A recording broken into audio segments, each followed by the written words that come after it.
안녕하세요. 지방 대도시에서 거주하고 있는 박수자입니다. 제 아들은 젊은 나이에 결혼을 하였으나 성격 차이를 극복하지 못하고 결국 이혼을 선택했습니다. 이혼 후에는 자신의 일을 하며 혼자서 지내는 삶에 적응해 나갔고 그러던 중 돌식 모임에 나가기 시작하였습니다. 그곳에서 비슷한 경험을 가진 분들과 소통하며 건강한 관계를 만들어가는 모습을 보니 조금은 마음이 놓였습니다. 그러다 모임에서 한 여성을 만나게 되었고 두 사람은 사랑을 키워가며 재혼을 결심하였습니다. 그 과정에서 5살 된 손녀도 함께 가족이 되어 새로운 시작을 하게 되었습니다. 하지만 행복은 오래가지 않았습니다.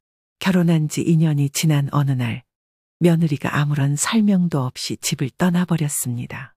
아들은 그 일을 계기로 큰 충격을 받았고 점차 술에 의존하는 생활로 빠져들었습니다. 아들이 며느리의 가출로 깊은 충격을 받고 술에 의지하며 살아가던 나날은 제게도 고통스러웠습니다. 매일 밤 술에 취해 돌아오는 아들의 모습을 보며 마음이 무너졌지만 그럴수록 제가 더 단단히 버텨야 한다는 생각이 들었습니다. 어느 날 아들과 마주 앉아 조심스럽게 말문을 열었습니다. 내가 이렇게 묻으면 안 된다. 너만 힘든 게 아니야. 집에는 내가 돌봐야 할 아이가 있어. 그 아이가 널 보고 배우면서 살아갈 텐데 이대로 놔두면 그 아이는 누굴 의지하며 자라겠니? 아들은 처음엔 아무 말 없이 고개만 숙이고 있었습니다. 하지만 제가 눈물까지 보이며 간절히 설득하자 마침내 입을 열었습니다. 엄마, 저도 알아요. 애가 얼마나 가엾은지. 그런데 지금 제 마음이 너무 무너져서 아무것도 할 수가 없어요. 우리가 얼마나 어렵게 살아왔는데 그래도 끝까지 버텨왔잖아. 내가 아이를 위해 다시 일어서기만 하면 그 아이는 분명 너를 보고 힘을 낼 거야. 내가 포기하지 않는 모습을 보여줘야 해. 그날 밤 아들은 한참을 고민하더니 작은 목소리로 말했습니다. 엄마, 저 다시 한번 해볼게요. 아이를 위해서라도. 그날 이후 아들은 점차 술을 줄이고 다시 일자리를 알아보기 시작했습니다. 아들은 아이를 친딸로 받아들이며 책임감과 애정을 쏟으려 노력했습니다. 아침이면 아이의 등교 준비를 도와주고 저녁에는 아이와 함께 숙제를 봐주는 모습은 오랜만에 아버지로서의 그의 진면목을 느끼게 해주었습니다. 아들은 결국 새벽부터 일할 수 있는 직장을 구했고 다시 자신을 추스르며 일상으로 돌아가기 위해 애썼습니다. 하루하루 성실하게 살아가는 모습은 마치 예전에 밝고 의욕 넘치던 아들을 다시 보는 것 같아 제 마음에 희망을 주었습니다. 그러나 그 행복은 오래가지 못했습니다. 어느 날 새벽, 아들은 출근을 위해 집을 나섰습니다. 어두운 길을 따라 버스 정류장으로 걸어가던 중 갑작스레 달려온 차량에 치이는 사고를 당했습니다. 사고 소식을 들었을 때 저는 차마 믿을 수가 없었습니다. 병원으로 달려갔지만 이미 아들은 우리의 곁을 떠난 뒤였습니다. 하얀 천으로 덮인 그의 얼굴을 보며 저는 소리도 내지 못한 채 눈물만 흘렸습니다. 저는 이제 초등학생밖에 되지 않은 손녀를 차마 외면할 수 없었습니다. 그 아이를 친손녀처럼 품에 안고 키우기로 결심했습니다. 아들의 빈자리를 느끼며 저는 그날 밤 혼자 방에 앉아 생각했습니다. 내가 끝까지 버티려고 했던 그 용기와 노력이 헛되지 않도록 내가 그 아이를 지켜줄게. 내가 하려던 모든 것을 내가 이어갈게. 아이를 품에 안고 저는 다시 일어섰습니다. 아들의 짧지만 뜨거웠던 노력과 희생을 가슴에 품고 손녀를 지키겠다는 결심을 다지며 새로운 하루를 맞이하기 시작했습니다. 겨우 초등학생에 불과한 손녀는 엄마 아빠가 떠난 이유를 이해하지 못한 채 밤마다 눈물을 흘리며 잠들곤 했습니다. 그 모습을 지켜보는 제 마음도 찢어지는 듯했지만 제가 흔들리면 안 된다는 생각에 손녀 앞에서는 늘 씩씩한 척했습니다. 손녀는 아침이면 혼자 조용히 학교에 갔습니다. 학교에서 돌아오면 책가방을 내려놓자마자 아무 말 없이 방으로 들어가곤 했습니다. 한 번은 제가 걱정이 되어 방문을 살짝 열어봤는데 손녀가 창밖을 보며 가만히 울고 있는 걸 보았습니다. 아가, 무슨 일이야? 친구들이 엄마 아빠 없는 애라며 놀렸다는 그 말을 들은 저는 가슴이 무너지는 것 같았습니다. 하지만 손녀의 얼굴을 어루만지며 말했습니다. 너는 아무것도 잘못한 게 없어. 친구들이 뭐라고 해도 내가 얼마나 특별한 아인지 할머니가 알고 있으니까 괜찮아. 할머니가 아빠도 되고 엄마도 돼줄게. 우리가 함께라면 뭐든지 이겨낼 수 있어.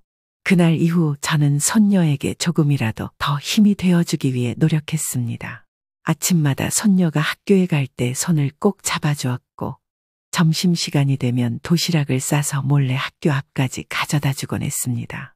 저녁이면 함께 책을 읽으며 손녀가 좋아하는 동화를 들려주었고, 주말에는 작은 공원에 나가 손녀가 좋아하는 연을 날리며 웃음을 되찾아주려 애썼습니다. 손녀도 점차 밝아졌습니다. 어느 날 학교에서 돌아온 손녀는 기쁜 얼굴로 저를 부르며 달려왔습니다. 손녀는 종이를 펼쳐 보이며 받아쓰기를 100점 맞았다며 환하게 웃었고, 저는 그 모습을 보며 웃으며 칭찬해 주었습니다. 우리 손녀 최고네. 할머니가 아주 자랑스러워. 하지만 손녀가 완전히 안정을 찾기까지는 시간이 걸렸습니다. 저녁에 혼자 공부하다가 갑자기 멈춰서 아빠와 함께 놀던 기억을 떠올리며 울음을 터뜨리기도 했습니다. 그럴 때마다 저는 옆에 앉아 손녀를 꼭 안아주며 위로했습니다. 괜찮다, 아가야. 울고 싶을 땐 울어도 돼. 할머니는 항상 내 곁에 있을 거야. 이렇게 하루하루를 함께 보내며 손녀는 조금씩 단단해졌습니다. 시간이 지나면서 손녀는 학교에서 친구들과도 잘 어울리고 공부에도 몰두하며 자신의 길을 찾아갔습니다. 손녀가 한 걸음씩 앞으로 나아가는 모습을 보며 저는 힘든 시기였지만 그 모든 순간이 제게는 사랑으로 가득 찬 기억으로 남아있습니다. 손녀는 어렸을 때부터 남들보다 빨리 어른스러워졌고 그 어른스러움 속에서도 여전히 제 곁에서 귀엽고 사랑스러운 아이였습니다. 어릴 때부터 손녀는 머리가 똑똑하고 자립심 강한 아이였습니다. 학교 생활 내내 혼자 힘으로 공부하며 차분히 자신의 길을 걸어갔습니다. 그러던 중 고등학교 3학년이 되었을 때 처음으로 학원을 다니기 시작했습니다. 손녀는 그동안 혼자서도 잘 해내던 아이였지만 처음으로 학원의 도움을 받는 것을 보며 미안하기도 하고 동시에 대견하기도 했습니다. 결국 손녀는 열심히 노력한 끝에 서울대학교 의예과에 당당히 합격했습니다. 합격 소식을 듣는 순간 너무 기쁘고 감사한 마음에 눈물이 터졌습니다. 그날 저녁 손녀가 그동안 모아둔 용돈으로 소고기를 사와 저에게 말했습니다. 할머니, 그동안 정말 감사했어요. 제가 더 열심히 할게요. 그 순간 제 마음은 말로 다 표현할 수 없을 만큼 벅차올랐습니다. 그날 이후로도 저는 손녀를 볼 때마다 제 선택이 옳았음을 느낍니다. 어려운 상황 속에서도 꿋꿋하게 자라준 손녀가 제게는 세상 가장 큰 위로이자 자랑입니다. 손녀는 잘 자라 전문의 자격까지 취득했고 같은 병원에서 함께 일하고 있는 동기와 결혼을 앞두고 있었습니다. 상견례 자리에서 만난 손녀의 예비 가족들은 모두 인품도 훌륭하고 따뜻한 분들이었고 손녀 사위도 매우 반듯하고 믿음직스러운 사람이었습니다. 상견례는 무난히 잘 끝났다고 생각했지만 내내 손녀의 표정이 어두운 것이 마음에 걸렸습니다. 집으로 돌아온 뒤 저는 손녀에게 조심스럽게 물었습니다. 오늘 뭐가 마음에 걸렸니? 상견례 자리에서 내 표정이 계속 어두워 보여서 말이다. 손녀는 잠시 말을 잇지 못하고 머뭇거리더니 결국 조심스레 이야기를 꺼냈습니다. 할머니, 사실은 친엄마가 찾아왔어요. 언제부터 그런 일이 있었니? 무슨 일인지 자세히 말해봐. 2번이나 병원으로 찾아왔어요. 처음엔 저를 보고 반가운 척하면서 다가왔는데 결국 돈을 요구하더라고요. 처음엔 작은 금액이라 그냥 제 돈으로 해결했어요. 그런데 2번째부터는 금액이 점점 커지더니 이번엔 아예 예비 신랑에게 찾아가겠다고 협박을 하네요. 그 순간 저는 너무 놀라 말을 잇지 못했습니다. 손녀는 눈물을 머금고 말을 이어갔습니다. 할머니, 저 정말 어떻게 해야 할지 모르겠어요. 제 결혼이 잘못될까봐, 그리고 예비 시댁 가족분들에게까지 폐를 끼칠까봐 너무 두려워요. 혼자서 어떻게든 막아보려고 했는데 이젠 저 혼자 감당할 수 없는 상황이에요. 저는 손녀의 말을 들으며 마음이 아파 눈물이 났습니다. 손녀가 그동안 얼마나 힘들었을지 생각하니 가슴이 먹먹했습니다. 손녀의 손을 꼭 잡고 진심을 담아 말했습니다. 아가, 이 모든 일은 내 잘못이 아니란다. 내가 혼자서 감당하려고 했던 그 마음이 얼마나 무거웠을지 내가 어찌 모르겠니? 이제부터는 내가 함께 해결하자. 우리가 힘을 합치면 분명 이 문제도 잘 해결할 수 있을 거야. 혼자라고 생각했는데 이제 조금 마음이 놓여요. 그날 밤 저는 잠을 이루지 못하고 계속해서 방법을 고민했습니다. 손녀가 더 이상 혼자 힘들어하지 않도록, 그리고 그녀의 행복을 지켜주기 위해 제가 무엇을 해야 할지 다짐하며 마음을 굳혔습니다. 어느 날 평소와 다름없이 조용한 오후를 보내고 있을 때 갑자기 집 초인종이 울렸습니다. 문을 열자 눈앞에 믿을 수 없는 사람이 서 있었습니다. 수십 년 전 손녀가 어린 나이에 우리에게 맡겨진 이후 연락조차 없었던 며느리였습니다. 순간 놀라움과 분노가 밀려왔습니다. 내가 여기가 어디라고 찾아오냐? 낯짝도 두껍다. 제가 차가운 목소리로 말하자 며느리는 한숨을 쉬며 아무 말 없이 신발을 벗고 집 안으로 들어왔습니다. 거실 소파에 털썩 앉은 그녀는 오히려 당당한 태도로 입을 열었습니다. 내 딸 결혼식인데 내가 혼주석에 앉아야죠. 그런데 왜 어머니가 그 자리에 앉으시려는 거예요? 그 말을 듣는 순간 가슴속 깊은 곳에서 화가 치밀어 올랐습니다. 저는 단호하게 대꾸했습니다. 낳기만 하고 내가 해준 게 뭐가 있다고 당당하게 혼주석에 앉을 생각을 하니? 너는 그 아이가 어린 시절 얼마나 힘들었는지 아냐? 내가 아무렇지도 않게 떠난 뒤로 그 아이가 얼마나 많이 울고 힘들어했는지 생각이라도 해봤어? 피 한 방울도 안 섞인 조부모가 무슨 역할을 할 수 있겠어요. 어머니는 그냥 가만히 계세요. 그 자리는 제 자리니까요. 내가 피를 나눈 부모라고 해서 무조건 혼주 자격이 주어지는 게 아니야. 부모로서 책임을 다하지도 않고 내 아이가 어떻게 자랐는지도 모르는 주제에 무슨 자격으로 그런 말을 하니? 손녀의 모든 순간을 함께하며 키운 사람은 나다. 그 아이가 여기까지 온 건 너와는 아무 상관이 없어. 그래도 제가 엄마잖아요. 내 딸 결혼식에서 당연히 제가 혼주석에 앉아야죠. 어머니는 너무 나서는 거 아니에요? 저는 며느리를 똑바로 쳐다보며 천천히 말했습니다. 내가 진짜 엄마라면, 그 자리에 앉을 자격이 있다면 내가 떠났던 그날부터 지금까지 그 아이 곁에서 모든 순간을 지켜봤어야 했어. 내가 했던 선택의 결과를 받아들여. 그 아이는 이미 내가 아니라 나를 엄마처럼 생각하고 의지하고 있어. 결혼식 날 보죠. 그 자리에 앉는 건 제 몫이에요. 그렇게 문을 닫고 나간 며느리의 뒷모습을 보며 저는 차갑게 얼어붙은 마음을 부여잡고 한 가지를 다짐했습니다. 손녀의 행복을 지키기 위해 어떤 일이 있어도 절대 물러서지 않겠다고. 며느리의 만행은 여기서 끝나지 않았습니다. 결국 그녀는 손주 사위에게까지 찾아가 금전 요구를 했고 손녀의 삶을 더욱 혼란스럽게 만들었습니다. 손녀는 더 이상 이 상황을 혼자 감당할 수 없다며 손주 사위와 함께 저를 찾아왔습니다. 셋이서 머리를 맞대고 며느리의 끊임없는 요구와 협박을 어떻게 막을 수 있을지 고민했습니다. 손녀는 고개를 떨군 채 힘겹게 말을 꺼냈습니다. 할머니, 예비신랑도 저 때문에 너무 힘들어하고 있어요. 어떻게 하면 엄마가 저희를 그냥 놔둘까요? 더 이상 이렇게 살 수가 없어요. 할머님, 저희가 결혼을 준비하며 행복해야 할 시기에 이런 일이 생겨 너무 속상합니다. 어떻게 해야 어머님이 더는 이런 행동을 못하시게 할 수 있을까요? 저는 한숨을 쉬며 두 사람의 손을 잡고 말했습니다.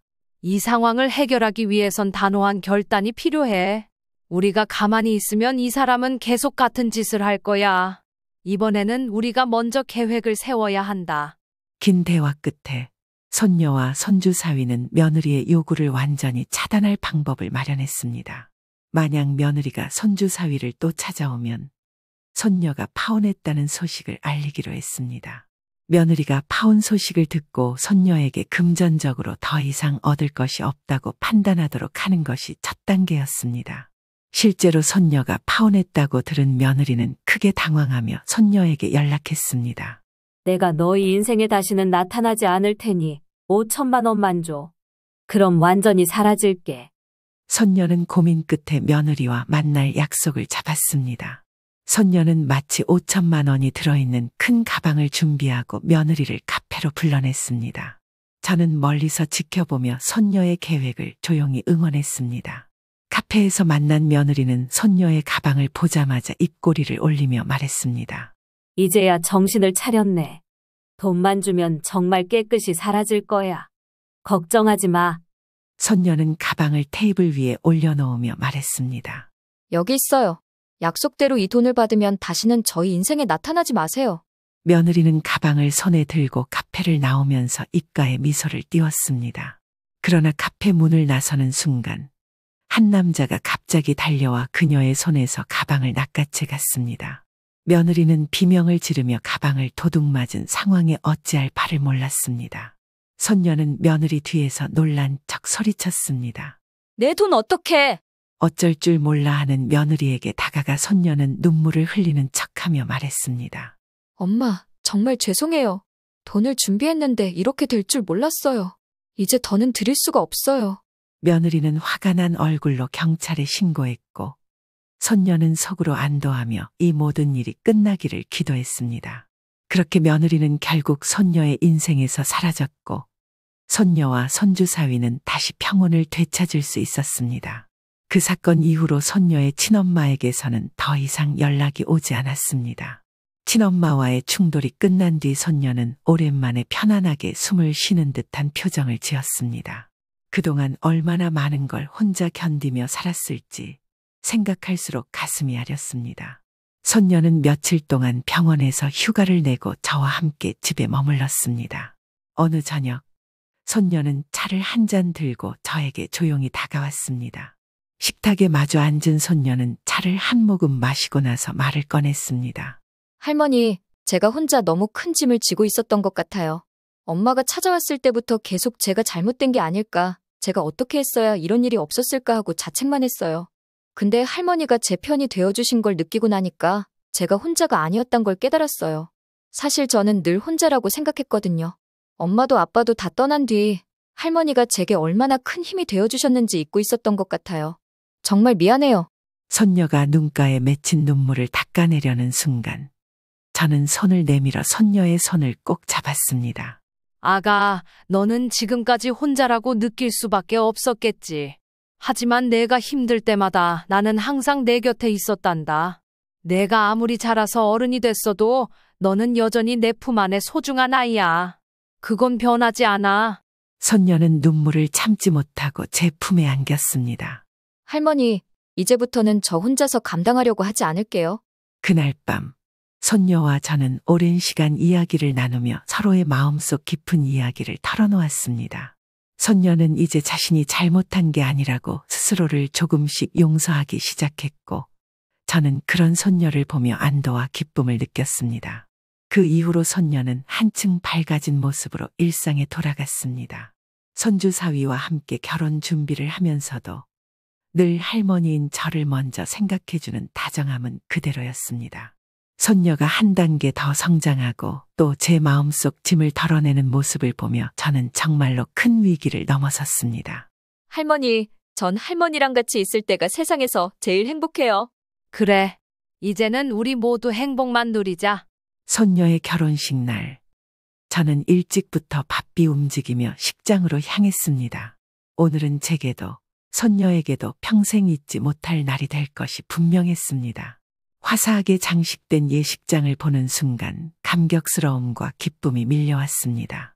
손녀는 대기실에서 드레스를 입고 준비를 하고 있었습니다. 제가 들어가자 손녀는 부끄러운 듯 웃으며 저를 바라봤습니다. 할머니, 저 어때요? 저는 손녀의 모습에 말을 잇지 못하고 그저 고개를 끄덕였습니다. 정말 너무 예쁘다. 우리 손녀가 이렇게 자라서 신부가 됐다니 꿈만 같구나. 손녀는 저를 꼭 안아주며 작은 목소리로 말했습니다. 할머니, 오늘 여기까지 올 수 있었던 건 다 할머니 덕분이에요. 정말 고마워요. 그 순간 제 마음속에 숱한 기억들이 주마등처럼 스쳐 지나갔습니다. 아들이 떠난 뒤 혼자 남아 어린 손녀를 키우며 보냈던 나날들. 손녀가 울음을 삼키며 학교로 향하던 작은 뒷모습, 밤마다 손녀가 잠들기를 기다리며 간절히 기도했던 순간들, 그 모든 기억이 한꺼번에 떠올랐습니다. 예식이 시작되고 손녀가 신랑과 함께 예식장 문을 열고 들어오는 순간 제 눈에는 눈물이 고였습니다. 하얀 드레스를 입고 환하게 웃으며 입장하는 손녀는 마치 천사 같았습니다. 그렇게 아름답고 당당한 모습으로 걷고 있는 손녀를 보며 저는 속으로 말했습니다. 아가, 정말 잘 자라줬구나. 이렇게 멋진 신부가 될 때까지 얼마나 많은 고난을 견뎌냈는지 내가 다 알고 있단다. 내가 얼마나 소중하고 자랑스러운 아이인지 말로 다 할 수 없구나. 손녀가 신랑과 함께 서약을 하고 서로의 손을 꼭 잡는 모습을 보며 또 한 번 눈물이 흘렀습니다. 그 눈물은 슬픔이나 아쉬움이 아니라 모든 고통과 어려움이 보상받는 것 같은 벅찬 감정이었습니다. 이제는 너 혼자가 아니야. 내가 선택한 사람과 함께 더 큰 행복을 만들어 가기를 바란다. 할머니는 더는 걱정하지 않아도 되겠구나. 내가 나에게 보여준 이 행복한 순간만으로도 나는 충분히 보상을 받은 것 같구나. 할머니, 제가 정말 행복한 가정을 만들게 할머니가 지켜봐 주세요. 아가, 할머니는 언제나 내 곁에 있을 거야. 내가 행복하기만 하면 그게 할머니의 가장 큰 기쁨이란다. 그날의 기억은 제게 평생의 선물이 되었습니다. 손녀의 결혼식에서 느꼈던 기쁨과 뿌듯함은 어떤 말로도 다 표현할 수 없을 것입니다. 이제는 그저 손녀가 행복하게 웃으며 살아가기를, 그 웃음 속에서 제가 함께 있을 수 있기를 바랄 뿐입니다. 손녀와 손주 사위는 아무 방해 없이 아름답고 행복한 결혼식을 올렸습니다. 두 사람은 환하게 웃으며 서로의 손을 꼭 잡고 서 있었고 그 모습을 보는 제 가슴은 벅차올랐습니다. 제가 손녀를 키우며 겪었던 모든 어려움과 고통이 그날의 환한 미소로 보상받는 것 같았습니다. 결혼 후 손녀와 손주 사위는 매달 시간을 내어 저를 찾아오고 있습니다. 그들은 바쁜 일정 속에서도 늘 저를 먼저 생각하며 찾아와 안부를 묻고 함께 식사하며 즐거운 시간을 보냅니다. 두 사람이 저를 향해 보여주는 따뜻한 마음이 얼마나 고마운지 모르겠습니다. 이번 주에는 손녀와 손주 사위를 위해 음식을 준비하고 있습니다. 둘이 좋아하는 갈비찜과 잡채, 그리고 손녀가 어릴 때부터 좋아했던 동태전까지 정성껏 준비하려 합니다. 손녀가 저에게 맛있다며 웃어줄 그 순간이 너무나 기다려집니다. 몇 달이 지나고 손녀가 임신했다는 소식을 들었을 때 저는 눈물을 참을 수 없었습니다. 그 아이가 이제 한 가정의 엄마가 된다는 사실이 믿기지 않았습니다. 손녀는 저를 보며 말했습니다. 할머니, 저도 이제 할머니처럼 강하고 따뜻한 엄마가 되고 싶어요. 제가 잘할 수 있겠죠? 저는 손녀의 손을 꼭 잡고 말했습니다. 넌 할머니처럼 될 필요 없어. 내가 지금까지 해왔던 것처럼 너만의 방식으로 충분히 훌륭한 엄마가 될 거야. 시간은 금방 흘렀고 드디어 손녀가 출산을 위해 병원에 입원했다는 소식을 들었을 때 저는 서둘러 병원으로 향했습니다. 기다리는 시간이 어찌나 길게 느껴졌는지 마음은 조마조마했지만 손녀가 잘 해낼 거라는 믿음이 있었습니다. 잠시 후 손주 사위가 미소를 지으며 병실로 저를 데려갔습니다. 방 안에는 손녀가 약간 피곤한 얼굴로 누워 있었고 옆에는 조그마한 아기가 있었습니다. 아기의 작고 붉은 얼굴을 보는 순간 제 가슴은 뭉클해졌습니다. 손녀가 약하게 웃으며 말했습니다. 할머니, 여기 봐요. 우리 아기예요. 이름은 하은이에요. 하늘처럼 은혜로운 아이라는 뜻이에요. 저는 아기를 품에 안았습니다. 세상에 이렇게 작은 생명이 내 품에 안겨 있다는 것이 믿기지 않았습니다. 아기의 작고 따뜻한 손이 제 손가락을 꼭 잡았을 때 마치 손녀가 아기였을 때로 돌아간 듯한 기분이 들었습니다. 하은아, 내가 할머니에게 준 이 기쁨은 말로 다 표현할 수 없단다. 우리 손녀와 손주 사위에게 와줘서 정말 고맙다. 점점 시간이 흐르며 몸이 예전 같지 않음을 느꼈습니다. 손녀와 손주 사위 그리고 증손녀 하은이가 집에 찾아올 때마다 마음 한구석엔 아쉬움이 밀려왔습니다. 남은 날들이 얼마 없다는 것을 알기에 함께하는 매 순간이 너무나 소중했습니다. 어느 날 손녀가 아이를 데리고 찾아왔을 때 저는 손녀와 손주 사위를 거실로 불렀습니다. 하고 싶은 말이 너무 많았지만 어디서부터 시작해야 할지 몰라 잠시 뜸을 들였습니다. 손녀가 저를 보며 걱정스러운 얼굴로 물었습니다. 할머니, 무슨 일이세요? 어디 편찮으신 거 아니죠? 아니야, 그냥 하고 싶은 말이 있어서 그래. 저는 손녀와 손주 사위의 손을 각각 잡으며 천천히 말을 꺼냈습니다. 내가 이 세상에서 가장 잘한 일은 내 아빠를 낳고 그리고 내가 내 곁에 와준 거란다. 내가 어릴 때 내가 어떤 마음으로 널 키웠는지 이제는 조금 알겠지. 내가 이 세상에서 가장 사랑하는 사람은 바로 너였고, 지금은 너와 내가 만든 이 가족 모두야. 할머니, 저는 할머니 덕분에 여기까지 올 수 있었어요. 할머니가 저를 이렇게 키워주지 않으셨다면 저는 지금처럼 행복할 수 없었을 거예요. 저는 증손녀 하은이를 품에 안고 작은 목소리로 속삭였습니다. 하은아, 내가 이 세상에서 얼마나 소중한 존재인지 알아? 할머니는 내가 잘하는 걸 더 많이 보고 싶지만 시간이 허락하지 않을 수도 있단다. 그래도 괜찮아. 내 엄마랑 아빠가 널 아주 잘 키워줄 테니까. 손녀와 손주 사위가 눈물로 저를 바라보며 다짐하듯 말했습니다. 할머니가 자랑스러워하실 수 있는 가족이 될게요. 걱정하지 마세요. 남은 시간 동안 손녀와 손주 사위 그리고 증손녀와 함께한 모든 순간이 저에게는 인생 최고의 선물이었습니다. 손녀가 꾸린 가정의 웃음소리가 끊이지 않기를 바라며 저는 이 작은 집에서 그들의 행복을 조용히 응원하려 합니다.